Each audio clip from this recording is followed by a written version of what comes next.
የዛሬ 2 ሳምንት ግን ያሳሰርኳቸው ደብተራዎች ጊዜያቸውን ጨርሰው የዛሬ 2 ዓመት ያሳሰርኳቸው ጊዜያቸውን ጨርሰው ተፈተው ደውለውልኝ የእስር ጊዜያችን እንዲያጠር ስላደረክ እናመሰግናለን ብለው ድጋሚ ድብትርና ወይም ጥንቆልና ውስጥ እንዳንገባ እስር ቤት በጣም በቂ የሆነ መረጃ አግኝተናል ብለው የተፈቱ ደብተራዎችም አሉ።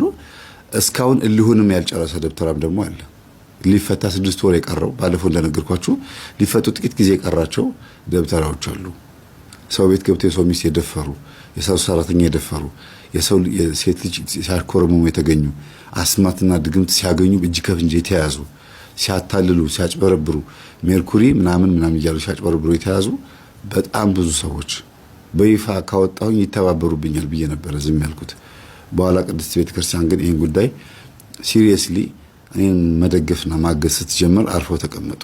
ለምን ደብዳቤ ከቤተክርስቲያን ሲሰጠኝ የማሳሰር የማስፈታትም መብቱ ያለህ አንተ ነህ። ምክንያቱም መረጃ ካገኘህ መብትህ ነው።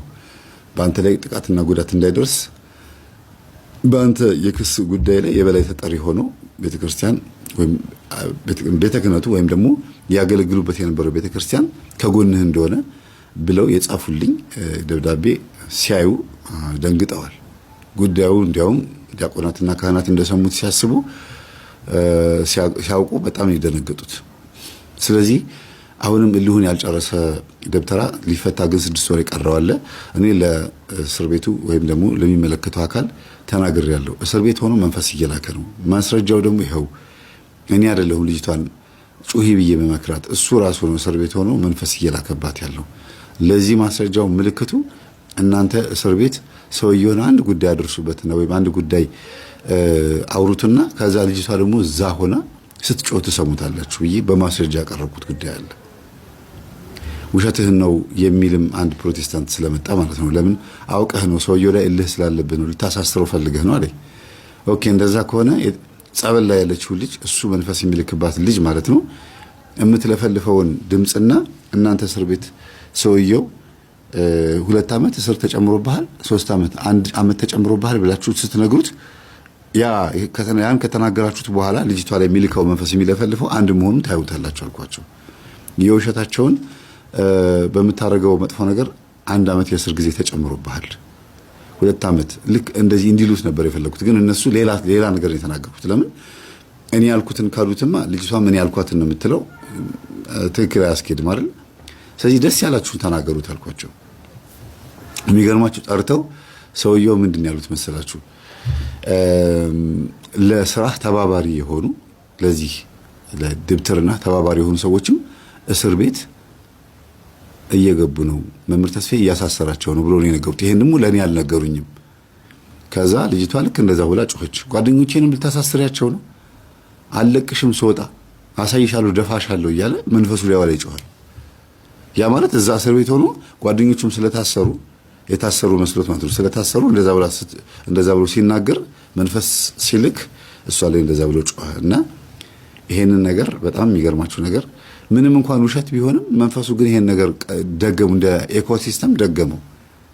ፖሊሶች የተናገሩት ውሸት ነው። ያ ግን እውነት መስሎት በትክክል እኛ የምናደርገው ነገር ስለማያውቅ ሰይጣን ምን ያህል ሁሉ ነገር እንደማያውቅ ማወቅ ትችላለች። በዚህ ሁሉ ነገር አያውቅም። የውሸታችን እንኳን እንደሆነ ሊያውቅ አልቻለም።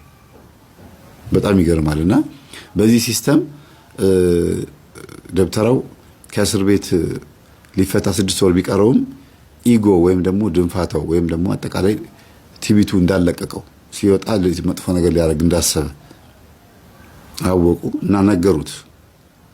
ስለዚህ እስር ቤት ሆነህ መንፈስ እንደምትልክ በማስረጃ ተይዞ ባህልና አርፈ ተቀመጥ። ከእስር ቤት ከወጣ በኋላ በጣም ከባድ ችግር ውስጥ ነው የምትገባው እና ካሁኑ እዚህ ሆነ ንስሐን ብትማር የሚሻለው ብለው ነግረውታልና ይሄን የነገሩኝ በዚህ ሳምንት ነው። ወደ ዋናው ገጠመኛችን ንግባ። እንደዚህ አይነት በጣም ተልካሻ የሆነ አስተሳሰብ ያላቸው ደብተራዎች እስር ቤት ሲገቡ መጨረሻቸው እዛው መበስበስ ነው። ሌላ ምንም ነገር የለውም።